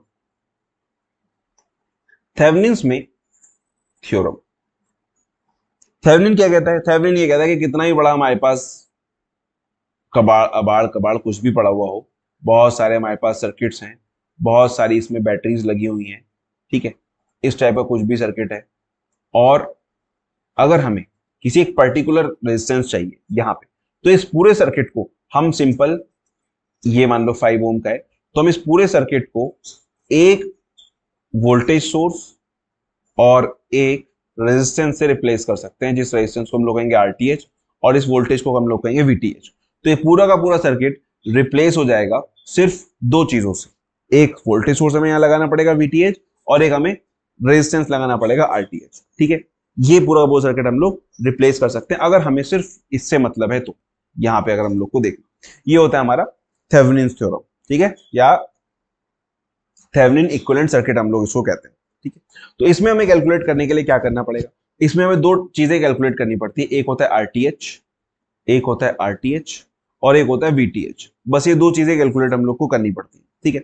अब इसमें जैसे बुक में जो दिया हुआ उसमें पहले उन्होंने वीटीएच कैलकुलेट किया है कि टोटल थेवेनिन वोल्टेज हमारे पास वहां पे कितना आ रहा है, ठीक है। तो वीटीएच फाइंड आउट करने के लिए हमारे पास कोई भी जो सर्किट दिया हुआ है, जैसे चलो एग्जाम का ही सर्किट ले लेते हैं, ये तो सुपरपोजिशन थ्योरम का आंसर है, थेवेनिन थ्योरम, ठीक है। थेवेनिन थ्योरम ने क्या पूछा, 4 ओम रेजिस्टेंस में यही वाला है पीक्यू, इस वाले यहाँ पे ये वाले में इस वाले रेजिस्टेंस में हमें करंट पता करनी है कितनी फ्लो हो रही है थेवेनिन के थ्रू, ठीक है। तो अगर इस वाले करते हैं वहीं पे यार, लेकिन क्योंकि प्रॉब्लम हो जाएगी, वरना ये मैं बना देता हूँ 100 10 10 4 25। तो ये हमारे पास कुछ इस टाइप का सर्किट है, 100 ओके 10 10 ऐसे लगा हुआ, ओके। तो ये हमारे पास कुछ इस टाइप का सर्किट है, यहाँ पे हमने 100 की बैटरी लगाई है, फिर ये 10 ओम का है, फिर ये 10 ओम का है, और यहाँ पे 20 ओम की बैटरी, 20 वोल्ट की बैटरी लगी हुई है, और वो 4 और 5 है, ये हमारा 4, ये हो गया 5, और ये लगी हुई है 20 वोल्ट की बैटरी, ठीक है। ये हो गया 20 वोल्ट, 4 5 10 10 100, ठीक है ना, यही है ना, ओके। 20 वोल्ट की बैटरी हमने सही लगाई। तो अब ये कह रहा है कि इसका थेवेनिन थ्योरम से आपको ये करंट पता करनी है कि ये करंट कितनी जा रही है, ठीक है। अच्छा, ये समझ में भी आ रहा है क्योंकि यहाँ पे 100 वोल्ट की बैटरी है, तो ऑब्वियसली करंट इधर से इधर ही जा रही होगी। यहाँ पे 20 वोल्ट की बैटरी, फिर भी करंट इधर से इधर ही जाएगी, अगर इस वाले लूप में भी हम लोग देखें तो करंट इधर ही जा रही होगी इसमें। तो ये फैक्ट है कि इधर से इधर ही करंट जाएगी, फिर भी हमें क्या मतलब इससे। तो स्टेप्स क्या है, स्टेप ये है कि इसको यहां से निकालो, सबसे पहले क्या करो, इसको यहां से निकाल लो। इसको निकाल के दोनों ऑप्शन है, पहले चाहे आप आरटीएच फाइंड आउट कर लीजिए, चाहे आप वीटीएच फाइंड आउट कर लीजिए। तो पहले चलो आरटीएच फाइंड आउट कर लेते हैं क्योंकि सर्किट इंटैक्ट रहता है। तो अगर इसको हम लोग यहां से निकाल के ये करें कि हमें क्या सर्किट मिला, ये हो गया, ये हो गया, ये हो गया 20 वोल्ट, और ये चला गया हमारा 5 वोल्ट, ठीक है। और यहाँ पे आ गया हमारे पास 100 वोल्ट की बैटरी, तो 100 ये सर्किट बन गया हमारा 10 ओम 10 ओम, ये हो गया 20 वोल्ट, ठीक है। अब अगर आप देखें तो क्योंकि इस वाले रेजिस्टर से कोई भी करंट फ्लो नहीं हो रही है, ठीक है, तो जो वोल्टेज यहाँ होगा वही वोल्टेज हमारे पास यहाँ रहेगा, क्योंकि करंट फ्लो नहीं हो रही। करंट जब फ्लो होगी तो ऑब्वियसली बात है कि वोल्टेज ड्रॉप होगा, लेकिन क्योंकि करंट फ्लो नहीं हो रही तो हम ये एज्यूम करेंगे कि जो वोल्टेज हमारा यहाँ है वही वोल्टेज हमारे पास यहाँ पे होगा, ठीक है। अब अब अगर आप देखें तो हमें क्या पता करना है, हमें इस वाले पॉइंट का वोल्टेज पता करना है कि ये जो पॉइंट है इस पे वोल्टेज कितनी, क्योंकि ये तो जीरो है, हमें दिख रहा है यहाँ पे ये जीरो है हमारे पास, ठीक है। इस वाले पॉइंट पे वोल्टेज कितनी होगी, तो इस वाले पॉइंट पे वोल्टेज पता करने के लिए हम लोग चाहे यहाँ पे वोल्टेज डिवाइडर रूल लगा सकते हैं। वोल्टेज डिवाइडर रूल क्या होता है ये भी आप पूछेंगे फिर। अच्छा, तो एक काम करो ना, यहाँ पे केसीएल लगा लो तुम लोग, ठीक है। केसीएल केसीएल लगा सकते हैं यहाँ पे। मैंने कहा था कि वैसे 3 वो होने चाहिए क्योंकि करंट, लेकिन फिर भी हम यहाँ पे भी ये ले सकते हैं कि मान लो ये करंट इधर आ रही है, ये करंट इधर जा रही है, ओके। तो अगर यहाँ पे हम लोग केसीएल लगाएं तो क्या होगा, ये अगर मान लो I1 है, ये I2 है, तो 100 minus VA upon 10 is equal to VA minus, यहाँ पे कितना वोल्टेज है, यहाँ पे वोल्टेज है 20। अगर तुम देखो यहाँ पे ये, क्योंकि हमने इसको जीरो कंसिडर किया है, ये जीरो है, तो ये 0 प्लस 20, ये क्योंकि इसके पॉजिटिव से कनेक्टेड है, तो यहाँ पे जो वोल्टेज एक्चुअली वो 20 वोल्ट है, तो VA माइनस 20 अपॉन 10। समझ में आई बात, हमें VA ही चाहिए एक्चुअली, AB जो हमने लिया है वो VA चाहिए, चाहे PQ ले तो VP मान लीजिए उसको, कोई ऐसी ऐसा कोई बहुत बड़ी चीज नहीं है। तो अगर हम इसको सॉल्व कर लेंगे हमें VA मिल जाएगा, और VA ही हमें चाहिए, सिर्फ सिर्फ VA ही हमारा VTH है, यही तो VTH है हमारा। VTH इन दोनों के बीच में वोल्टेज है, जब हमने उसको रेजिस्टेंस को यहां से हटा दिया तब, ठीक है। तो अगर VTH हम लोग कैलकुलेट करें तो क्या होगा, ये हो गया 10 माइनस VA/10, क्योंकि 10 इस 100 के 10 आएगा, 10 हो जाएगा, is equal to VA/10 minus 20/10 हो गया 2, ठीक है। 2 को इधर लेंगे, VA को इधर लेंगे, 10 प्लस 2 माइनस 2 इधर आगे प्लस 2 हो जाएगा, और VA/10 प्लस VA/10, सही है। तो ये हो गया हमारे पास 2VA/10 यानी कि VA/5। तो यहां से हमारे पास VA निकल के आया, ये था 12 मल्टीप्लाई बाई 5 यानी कि 60 वोल्ट। तो VA आ गया हमारे पास क्या, 60 वोल्ट, यानी कि VTH हमारा हो गया क्या, 60 वोल्ट हमारे पास VTH हो गया। अब हमें फाइंड आउट करना है RTH। तो RTH फाइंड आउट करने के लिए हम क्या करेंगे, जैसे इन बैटरीज को शॉर्ट कर देंगे, इन बैटरीज को हम लोग कर देंगे शॉर्ट, और फिर यहां से हम लोग देखेंगे इधर से देखने पे कितना रेजिस्टेंस आ रहा है। तो अगर इधर से हम देखें तो ये दोनों रेजिस्टेंस पैरेलल में है, ठीक है, और यहां से अगर करंट चले तो इन दोनों रेजिस्टेंस पैरेलल में, यहां से क्या, फिर इधर से आई करंट, और फिर ये वाला रेजिस्टेंस कितना है, 5 वोल्ट, ठीक है।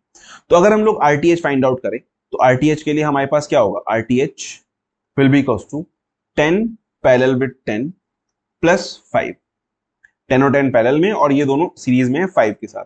तो आपको ये चीज याद होगी, जब भी हमारे पास दो रेजिस्टेंस सेम क्वांटिटी के पैरेलल में होंगे तो उनका जो पैरेलल रेजोल्यूशन होता है वो आधा हो जाता है उसका, जस्ट जैसे, चलो मैं करके भी दिखा रहा हूँ, 10 multiply by 10 divide by 10 plus 10, सही, यानी कितना हो गया, और प्लस 5 यहाँ है, तो ऊपर आ गया 100, नीचे आ गया 20, 20 पंजे 100, तो हो गया 5 प्लस 5 इज इक्वल टू 10 ओम। तो RTH आ गया हमारे पास यहाँ से 10 ओम। तो अब हमारा जो थेवेनिन इक्विवेलेंट सर्किट बनेगा वो कैसा बनेगा, वो बनेगा हमारे पास कुछ ऐसा, ये हमारे पास है, इसके अक्रॉस हमें लगाना है। तो अगर इसको, इस पूरे सर्किट को हम रिप्लेस करें तो ये मान लो ये हमारा 4 ओम का रेजिस्टेंस है, ये हमारा P है और ये Q है, ठीक है। तो इसके साथ एक रेजिस्टेंस ऐसे लग जाएगा RTH, और एक वोल्टेज सोर्स लगेगा ऐसे, ठीक है। ये हमारा हो गया VTH। तो VTH कितना हमारे पास, VTH आया था हमारा 60 वोल्ट, 60 वोल्ट ऐसे और 5 ओम ऐसे, ये टोटल मिलाकर के हमारे पास आ गया थेवेनिन इक्विवेलेंट सर्किट। लेकिन उसने हमसे थेवेनिन इक्विवेलेंट सर्किट नहीं पूछा, उसने पूछा करंट कितनी जा रही होगी। तो करंट कितनी आएगी, I इज इक्वल टू, अब सिंपल है, 60 divide by total resistance 5 plus 4 9।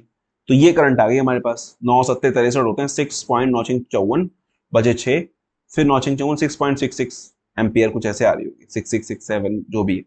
तो इस टाइप की करंट हमारे पास आ जाएगी जब हम थेवेनिन इक्विवेलेंट सर्किट से इसको सॉल्व करेंगे। समझ में आई बात कैसे हो रहा है। और यही सेम करंट आई होगी जब हमने यहाँ पे इसको सुपरपोजिशन से सॉल्व किया होगा। हमने जब इसको सुपरपोजिशन से सॉल्व करेंगे तब भी लगभग इतनी ही करंट हमारे पास आएगी, थेवेनिन से सॉल्व करेंगे तब भी हमारे पास इतनी करंट आनी चाहिए। तो समझ में आया थेवेनिन को हम लोग कैसे अप्लाई करते हैं। तो सबसे पहले क्या करना है, सबसे पहले इसको हटाना है यहाँ से, ये जो रेजिस्टेंस, कोई भी रेजिस्टेंस है, मान लो ये 5 ओम होता तो हम इसको यहाँ से हटाते, ठीक है। इसी में अगर हम लोग, चलो इसी सर्किट को एक बार और, लास्ट टाइम तो ज्यादा है नहीं वैसे, फिर भी इसी सर्किट को अगर हम लोग 5 ओम वाले में देखें, ठीक है, ये हो गया हमारे पास। तो जब रेजिस्टेंस चेंज हो जाएगा तो उसके साथ साथ जो है वो थेवेनिन वोल्टेज और थेवेनिन रेजिस्टेंस भी चेंज हो जाएगा अगर हमें चेंज करना है तो। देखो जैसे अब अगर इसी सर्किट को हम लोग, ये 100 था, ये 20 था, ये 4, ये 5, ये 10 और ये 10, अगर हमसे वो ये कहता कि इस वाली ब्रांच में पता करो 5 ओम वाली, इस वाली में, तो क्या होगा, P और Q, ये दो चीज अगर हमारे पास हो तो हम इसको हटा के बनाएंगे यहाँ पे, और ये हो गया 4 ओम और ये हो गया 20 ओम, ठीक है, ये और ये यहां से, और ये होगा हमारे पास 100 वोल्ट, 100 वोल्ट, ये 20 वोल्ट, ठीक है। अब अगर आप देखें यहाँ पे तो ये 0 है, अब भी हमें क्या पता करना है, VA ही पता करना है, क्योंकि इस ओम में, इस रेजिस्टेंस में कोई करंट फ्लो नहीं हो रही, तो जो रेजिस्टेंस यहाँ होगा, जो वोल्टेज यहाँ होगा, वही वोल्टेज हमारे पास यहाँ पे भी होगा। तो ये 10 है, ये 10 है और ये 4 है, ठीक है। अभी भी हम लोग को VA ही पता करना है, तो अब भी VA हमारा उतना ही आएगा, ठीक है, क्योंकि ये चेंज हो गया, मतलब 4 ओम, इसमें भी करंट जा नहीं रहा, तो अभी भी हमारे पास वही सर्किट बचा, 10 10 20 100 वाला, सेम जो पहले था। अभी भी हम लोग अगर इसको फाइंड आउट करेंगे KCL लगा के, तो 100 minus VA divide by 100, sorry divide by 10 is equal to VA minus 20 divide by 10, ठीक है ना। यही चीज जो पहले हमने यहाँ पे की थी, 100 minus VA divide by 10, VA minus 20 divide by 10, वही चीज हमारे पास सेम यहाँ पे रहेगी। तो VTH हमारा सेम आएगा, आरटीएच एक बार चेक कर लेते हैं, आरटीएच कैसा आएगा। आरटीएच अगर हम लोग चेक करें यहाँ से, तो अब हम इधर से जा रहे हैं, ठीक है, तो ये दोनों बैटरीज हो जाएंगी शॉर्ट। तो अब हमारे पास आरटीएच जो होगा that will be 10 parallel with 10 plus 4, बजाय वहां जहां हमारे पास 5 था, अब यहाँ पे 4 ओम हमारे पास होगा। तो कितना आ जाएगा, ये 5 प्लस 5 आया था, इस बार 9 हो जाएगा, 9 ओम हो जाएगा ये। पिछली बार हमारा कितना था, 5 ओम क्यों लिखा है मैंने यहाँ पे, 5 प्लस 5 10 था ना, sorry sorry sorry sorry sorry, ये आरटीएच हमारा 10 ओम है, तो 10 ओम होने की वजह से 14 हो जाएगा यहाँ पे।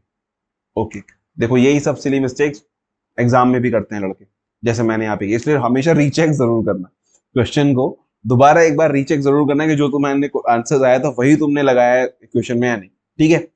तो 14 अगर है, 14 दिया, 14 का 56, 4 5 फिर 40 बचा, 14 दिया 42, 4.3, और हाँ अराउंड इतना रहेगा, 4.2927 करके कुछ आ रहा हो, ठीक है।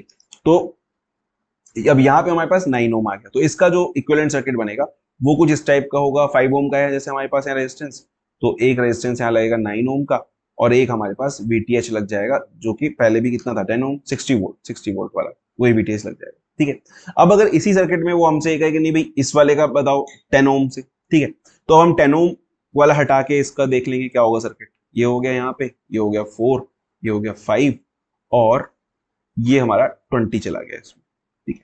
अब हमें यहाँ पे ये और ये है ना, यहां से हमने सर्किट हटाया, तो हमें इसका वोल्टेज पता करना है, ठीक है, इसका वोल्टेज हम लोग को पता करना है, और ये है हमारा 4, ये है हमारा 5, सही।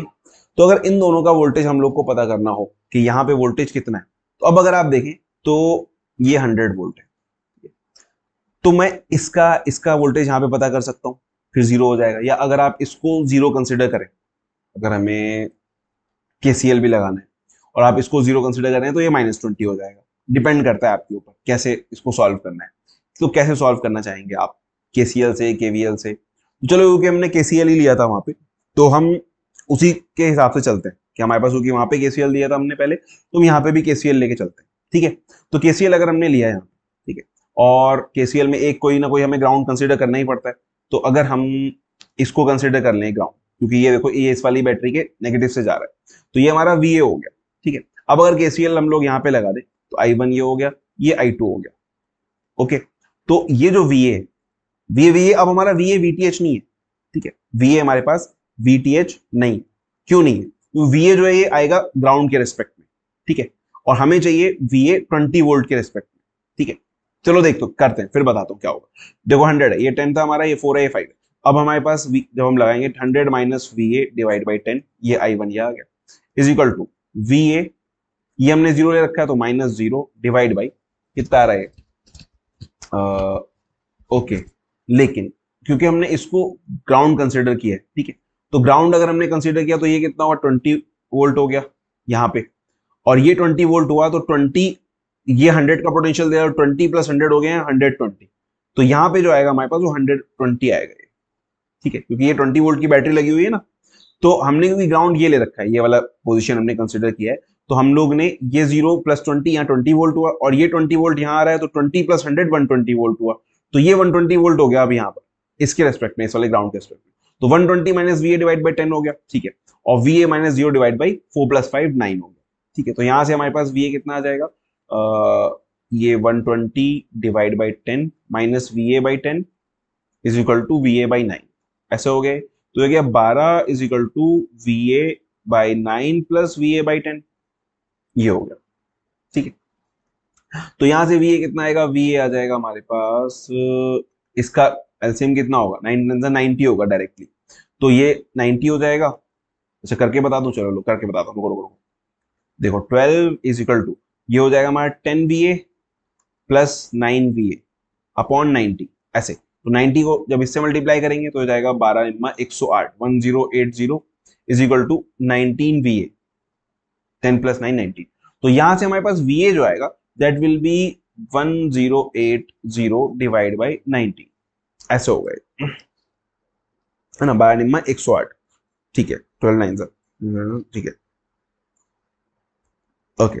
तो ये आया हमारे पास, ये VA आ गया। अब इसको आप कैलकुलेट कर लीजिए जितना भी आ रहा हो। ये जो VA है, अब हमारा VTH क्या होगा, VTH है इन दोनों के बीच में डिफरेंस, ठीक है। तो ये यहाँ पे तो वोल्टेज है VA और यहाँ पे वोल्टेज है 20 वोल्ट, तो VTH will be VA minus 20 volt जो भी है। अब यहाँ से जो VA आया उसको आप 20 से माइनस कर दिए तो आपको आंसर मिल जाएगा। तो VA आ रहा है हमारे पास यहाँ पे 56.84, ठीक है। तो 56.84 माइनस 20 कितना हो गया, 36.84 वोल्ट, ये आ गया VTH, ठीक है। तो थेवेनिन वोल्टेज मिल गया हमें यहाँ से। अब अगर हमें रेजिस्टेंस पता करना है तो रेजिस्टेंस के लिए हम लोग इन दोनों को कर देंगे शॉर्ट और यहां से हम लोग रेजिस्टेंस फाइंड आउट करेंगे। तो रेजिस्टेंस अगर हम लोग फाइंड आउट करें तो एक करंट इधर जाएगी, एक करंट इधर जाएगी, यानी ये वाला पूरा का पूरा पैरेलल हो जाएगा इस वाले के। तो यानी कि RTH जो होगा हमारे पास that will be 10 parallel with 4 plus 5, 4 plus 5 यानी कि 10 is parallel with 9 is equal to 10 multiply by 9 divide by 10 plus 9, यानी कि RTH हो गया हमारा 90/19, सॉरी उल्टा होगा ये 90/19 RTH। तो RTH यहां से आ जाएगा जो भी हो 19 या 76 होता है, 19 चौक 76, 19 पंजे 95, तो 9 4 आ जाएगा 76, 14 बचा तो 19 19 ये आ जाएगा हमारे पास 4.73736, ये हमारा RTH आ गया। तो अब इसका जो थेवेनिन इक्विवेलेंट सर्किट बनेगा वो हमारे पास 10 ओम का रेजिस्टेंस ऐसे था ही, अब इसके साथ यहाँ पे एक रेजिस्टेंस ऐसे लगाएंगे, एक VTH ऐसे लगा देंगे, तो ये हमारा कितना बना था, VTH था हमारा 36.84 वोल्ट, 36.84, RTH हो गया 4.736 ओम, और ये हमारे पास कितना था 10 ओम। समझ में आई बात? तो ये हमारा थेवेनिन इक्विवेलेंट सर्किट हो गया। अब अगर इसमें करंट हमें पता करनी है तो करंट हमारी कितनी होगी, 36.84 डिवाइड बाई 4.7 यानी 14.736, ये हमारी करंट हो गई इसके अंदर, ठीक है। तो ये हम लोग अलग से इधर फाइंड आउट कर लेंगे। समझ में आई बात, कैसे हमें सुपरपोजिशन, कैसे थेवेनिन लगानी है, यही दो इक्वेशन मतलब थ्योरम्स हैं आपके सिलेबस में। आई होप कि वीडियो आपके लिए हेल्पफुल रहा होगा, आपको एक अंदाजा मिला होगा कैसे हमें सॉल्व करना है न्यूमेरिकल, कैसे उसको अप्रोच करना है, चाहे जो भी हो, सारे के सारे न्यूमेरिकल बस इसी में होते हैं। इसके अलावा फिर जो हमारे 6th यूनिट है, 6th यूनिट में सिंपल RTC वाले आते हैं, सारे न्यूमेरिकल इसी फॉर्मूले के ऊपर बेस्ड होंगे, ठीक है। क्या होगा, R0 दिया होगा, 0 डिग्री सेल्सियस पर रेजिस्टेंस कितना है वो दिया होगा, एक टेम्परेचर पे आपसे उसने रेजिस्टेंस पूछा होगा। अगर ऐसा नहीं भी हुआ, बाई चांस अगर ऐसा होता है कि नहीं वो कुछ और पूछ रहा है, तो फिर ये वाला फॉर्मूला लगेगा, ठीक है। R1 नहीं सॉरी ये नहीं, ये वाला R2 is equal to R1 into 1 plus alpha 1 T2 minus T1। क्या होता है नॉर्मली कि उसने ये ना देके R0 अल्फा नॉट की वैल्यू दे दी, R0 की वैल्यू दे दी, ठीक है, और फिर एक और टेम्परेचर पे वो रेजिस्टेंस आपको बता दिया कि इतना रेजिस्टेंस था हमारे पास, ठीक है, किसी पर्टिकुलर टेम्परेचर पे, तो वहां से आपको T फाइंड आउट करना पड़ सकता है कौन सा टेम्परेचर वो था, या फिर ये कि एक किसी टेम्परेचर पे उसने दिया बजाय 0 पे देने के किसी एक टेम्परेचर पे दे दिया, ठीक है, कि मान लो 10 डिग्री सेल्सियस पे है ना, 10 डिग्री सेल्सियस पे जो रेजिस्टेंस है वो 10 ओम है, तो ये क्या मिल गया हमें, ये हमें T1 मिल गया एक तरह से, ठीक है, और ये हमें R1 मिल गया। लेकिन इसके लिए और हमें अब R2 फाइंड आउट करना है, मान लो 20 डिग्री सेल्सियस पे फाइंड आउट करना है हमें R2, ओके। तो अब क्या हुआ इसने हमें 20 डिग्री सेल्सियस पे R2 पता करने को दिया, यानी T2 हमें इसने दे दिया, R2 हमें फाइंड आउट करना है। तो अब अगर इस फॉर्मूले में हम लगाना चाहें तो हमें R2 तो हमें चाहिए, R1 हमारे पास है, ठीक है, R1 है हमारे पास और T1 भी है हमारे पास, लेकिन हमारे पास अल्फा 1 नहीं है, यहां पे हमारे पास क्या नहीं है, अल्फा 1 हमारे पास यहाँ पे नहीं है। तो हम क्या करेंगे, हम लोग अल्फा 1 से फाइंड आउट करने से पहले हम लोग क्या करेंगे, हम लोग इस वाले फॉर्मूले का यूज करेंगे। अब इस वाले फॉर्मूले में क्या है कि हम लोग ने जो 10 डिग्री सेल्सियस वाला है इसमें हम लोग यूज करेंगे ये वाला फॉर्मूला। होता क्या है कि अल्फा नॉट देता है, क्वेश्चन में उसने दो चीजें दी होंगी, ठीक है, 10 डिग्री सेल्सियस पे उसने दिया हुआ है हमें 10 ओम का रेजिस्टेंस, यानी ये दिया हमें T1, ये दिया उसने R1, और 0 डिग्री सेल्सियस पे अल्फा नॉट की वैल्यू दी हुई है, 0 डिग्री सेल्सियस पे जो हमारा रेजिस्टेंस टेम्परेचर कोफिशिएंट है वो दिया हुआ है 0.01, ठीक है, और फिर उसने पूछा है कि 20 डिग्री सेल्सियस पे आपका रेजिस्टेंस कितना होगा, R2 कितना होगा, ये हमें इसने T2 दे दिया। तो अब हम इसमें ना तो हम ये वाला फॉर्मूला यूज कर सकते हैं, R2 का अगर हम लोग फॉर्मूला यूज करेंगे तो हमें क्या चाहिए, R1 into 1 plus alpha 1 into T2 minus T1, sorry T2 minus T1। तो हमारे पास T2 T1 है, R2 फाइंड आउट करने के लिए R1 चाहिए, T1 चाहिए, T2 चाहिए और अल्फा 1 चाहिए। T2 T1 R1 तीनों है, अल्फा 1 नहीं है हमारे पास, तो हम इस फॉर्मूले को यूज नहीं कर सकते। दूसरा फॉर्मूला है हमारे पास alpha not is equal to R T minus R nought upon R nought into T. ठीक है, दूसरा फॉर्मूला हमारे पास ये गिवन है इसमें।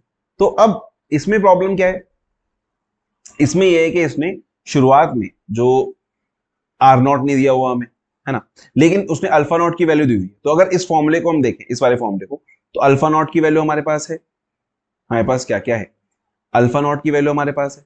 ठीक है, इसके बाद आर टी की वैल्यू हमारे पास है। अगर हम इस वाले इन वाले को लेकर के हम लोग चलें तो आर टी हमारे पास 10 डिग्री सेल्सियस है, टी हमारे आर टी की वैल्यू 10 ओम, टी हमारे पास है 10 डिग्री सेल्सियस, सिर्फ आर नॉट हमारे पास नहीं है। ठीक है, तो हम इस वाले फॉर्मूले को यूज करके आर नॉट पता कर सकते हैं। समझ में आई बात? इन दोनों की आप वैल्यू यहाँ पे रखिए, जो वैल्यू यहाँ से है उसको मल्टीप्लाई कर देंगे तो ये क्या हो जाएगा, मतलब इसमें मैं रख ही दूं अगर, तो 0.01 मल्टीप्लाई बाई टी कितना था हमारा, टी था 10 इज इक्वल टू, यहाँ पे बल्कि आर नॉट भी ले ही लेते हैं इधर, रुको रुको रुको रुको, मल्टीप्लाई बाई आर नॉट, इसको हमने इधर मल्टीप्लाई कर लिया, तो alpha not multiply by T 10 R not हो गया इधर। फिर आर टी कितना है हमारे पास, आर टी भी 10 है, 10 ओम, जो हमारे पास 10 डिग्री सेल्सियस 10 ओम था, माइनस आर नॉट। अब अगर हम यहां से देखें तो ये कितना है, 0.1 R not is equal to 10 minus R not, तो आर नॉट इधर चला जाएगा, यानी कि R not plus 0.1 R not is equal to 10। तो यहां से हमारे पास आर नॉट की वैल्यू क्या आ गई, 10 अपॉन 1.1। ठीक है, ये हमारे पास आर जीरो आ गया। अब जब ये आर जीरो आ गया हमारे पास, हमें चाहिए क्या था, हमें आर टू ये वाली वैल्यू चाहिए थी, यानी आर एट 20 डिग्री सेल्सियस, ये लिख लेते हैं। अब हम क्या करेंगे, हम इसी वाले फॉर्मूले को दोबारा से यूज करेंगे। इस वाले फॉर्मूले को जब हम दोबारा से यूज करेंगे तो alpha not is equal to R T है हमारा R 20 minus R zero upon R zero multiply by 20 degree Celsius. अब हम यहाँ टी की वैल्यू हम लोग 20 ले लेंगे, तो हमें आर 20 नहीं पता, लेकिन हमें आर नॉट पता है। ठीक है, ये हमने निकाला था 10 अपॉन 1.1, 20 डिग्री सेल्सियस हमने यहाँ रख ही दिया। अल्फा नॉट की वैल्यू भी हमें पता है 0.01। ठीक है, तो हम जब यहां से 0.01 मल्टीप्लाई बाई आर नॉट कितना था हमारा, 10 upon 1.1 multiply by 20 is equal to R 20 minus 10 upon 1.1। ठीक है, तो अब इसको हम लोग क्या करेंगे, इसको कैलकुलेट कर लेंगे, ये 10 इधर चला जाएगा, आर 20 की वैल्यू हमारे पास आ जाएगी। समझ में आई बात, कैसे इसको सॉल्व करना है?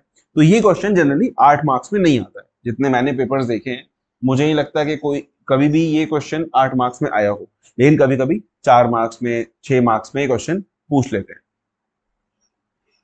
देखो इसमें आया है क्या, नहीं, करंट फ्लोइंग 6 वोल्ट में, बल्कि ये सब आता है। हाँ, instant switching 240 volt 400 what lamp is 2 ampere, the TCR of tungsten filament, अच्छा ये भी मैंने किया ही था लास्ट टाइम पे, लेकिन इससे रिलेटेड नहीं है।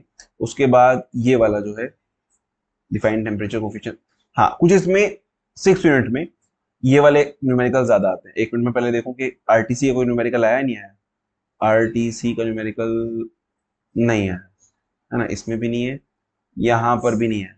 तो आरटीसी के न्यूमेरिकल बहुत कम पूछे जाते हैं, फिर भी आ सकता है 4 मार्क्स में या 10 मार्क्स। देखो यार वायर डबल ना ना ना ना ना, ना टेम्परेचर से रिलेटेड कोई है, हाँ देखो ये 8 मार्क्स का क्वेश्चन आया है अल्हम्दुलिल्लाह यहाँ पे, तो हो सकता है 8 मार्क्स में ये वाला न्यूमेरिकल भी आ जाए। क्या है, 10 ओम इसने दिया है 20 डिग्री सेल्सियस पे, 20 डिग्री सेल्सियस यानी, ठीक है, फिर आरटीसी दिया है 0 डिग्री सेल्सियस पे, आरटीसी दे दिया हमें, calculate RTC at 20 degree Celsius.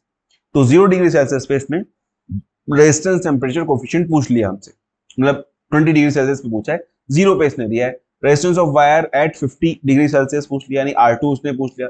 The temperature at which resistance increases to 15 ohm. ठीक है, ये पूरा न्यूमेरिकल मैंने लास्ट वीडियो में किया है, स्टेप बाय स्टेप कैसे होना है वो मैंने वहां पर एक्सप्लेन किया है। और अल्फा नॉट और अल्फा 1 की वैल्यू भी हम लोग, अल्फा और अल्फा 2 में क्या रिलेशन होता है वो एक पूरा रिलेशन है, उसके थ्रू हम लोग आरटीसी एट 20 डिग्री भी इजीली कैलकुलेट कर सकते हैं।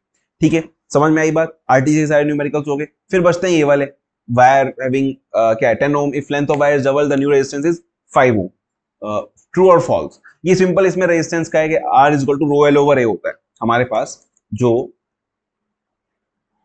फॉर्मूला है रेजिस्टेंस का, है ना, तो resistance is equal to resistivity multiply by length divide by area. ठीक है, तो अगर इसका एरिया हम बढ़ाएंगे तो रेजिस्टेंस कम होगा, लेंथ बढ़ाएंगे तो रेजिस्टेंस ज्यादा होगा। सिंपल, रेजिस्टिविटी कांस्टेंट होती है एक मटेरियल की, उसको आप कम ज्यादा नहीं कर सकते। लेंथ और एरिया पे डिपेंड करता है, लेंथ आप डबल कर दिए रेजिस्टेंस डबल हो जाएगा, एरिया आप डबल करेंगे तो रेजिस्टेंस आधा हो जाएगा। सही है, इस तरह से हमारे पास ये चलता है। Okay, wire having diameter, if the diameter is doubled, diameter is doubled, तो एरिया क्या होता है, एरिया होता है हमारे पास पाई आर स्क्वायर, ठीक है। डायमीटर इसका अगर डबल हो गया तो डायमीटर डबल हो रहा है तो एरिया मतलब जो रेजिस्टेंस है वो 1/4 हो जाएगा, क्योंकि 2 है, 2 का स्क्वायर होता है 4। तो ये याद रखना, एरिया हमें कैलकुलेट करना पड़ेगा जब डायमीटर इसका डबल हो गया, ठीक है। डायमीटर मान लो आर स्क्वायर था, अब पाई आर स्क्वायर था, तो डायमीटर डबल हुआ, इसका रेडियस भी डबल होगी, यानी कि हो गया पाई इंटू 2 आर स्क्वायर, ठीक है। तो अब एरिया कितना हो गया, पाई इंटू 4 आर स्क्वायर, ठीक है, क्योंकि 2 जब स्क्वायर को बाहर लाएंगे 2 आर को, तो हमारे पास एरिया हो जाएगा इसका 4 आर स्क्वायर। तो एरिया अब क्या हो गया, 4 इंटू पाई आर स्क्वायर, यानी कि 4 टाइम्स मतलब बढ़ गया हमारा एरिया, तो इसलिए रेजिस्टेंस हमारा 4 टाइम्स कम हो जाएगा, ठीक है। इसके अलावा और जितने न्यूमेरिकल्स हैं यहाँ पे, ये मैंने सब पिछली न्यूमेरिकल वाली वीडियोस में डिस्कस किया था। आज बस मैं ये चाह रहा था कि न्यूमेरिकल का बिल्कुल बेसिक स्टार्टिंग से कैसे अप्रोच करते हैं न्यूमेरिकल को, वो आपके साथ डिस्कस कर सके, तो वो मैंने इस वीडियो में किया। आई होप कि ये वीडियो आपके लिए हेल्पफुल हो और कल आपके बहुत अच्छे से आप अटेम्प्ट भी करके आए और बहुत अच्छे मार्क्स भी आपके आए, ठीक है। चलिए मिलते हैं फिर अगले वीडियो में, और कल बताना एग्जाम के बाद कमेंट सेक्शन में कि भी कैसा आपका पेपर हुआ। और अगर इसके अलावा और कोई टॉपिक या और कोई जैसे बेसिक इलेक्ट्रॉनिक्स भी पढ़ा रहा हूँ या और भी सब्जेक्ट्स हैं, कोई और ऐसा सब जो सब्जेक्ट्स मैं पढ़ाता हूँ, जो सब्जेक्ट मेरे यूट्यूब चैनल पे हैं, उसमें से कोई और आपको डाउट है या कोई और कुछ और आप पूछना चाहते हैं, तो आप कमेंट सेक्शन में करके मुझे बताइए, मैं उसका जवाब दूंगा इंशाल्लाह। उसके अलावा आप मेरा टेलीग्राम चैनल ज्वाइन कर लीजिए। कभी अगर आप लोग रिक्वेस्ट करेंगे तो वहाँ पे एक लाइव क्लास भी ले लेंगे, जिससे कि आप और मैं इंटरेक्ट भी कर सकें, साथ साथ समझ आ रहा है नहीं आ रहा, तो मैं सोच रहा हूँ कि अब आगे से कभी कभी टेलीग्राम पे लाइव क्लासेस भी ले लेंगे, उसको रिकॉर्ड करके फिर यूट्यूब पे भी डाल देंगे, ठीक है। चलिए तो फिर मिलते हैं अगले वीडियो में, तब तक के लिए बाय, ख्याल रखो और best of luck for your exams.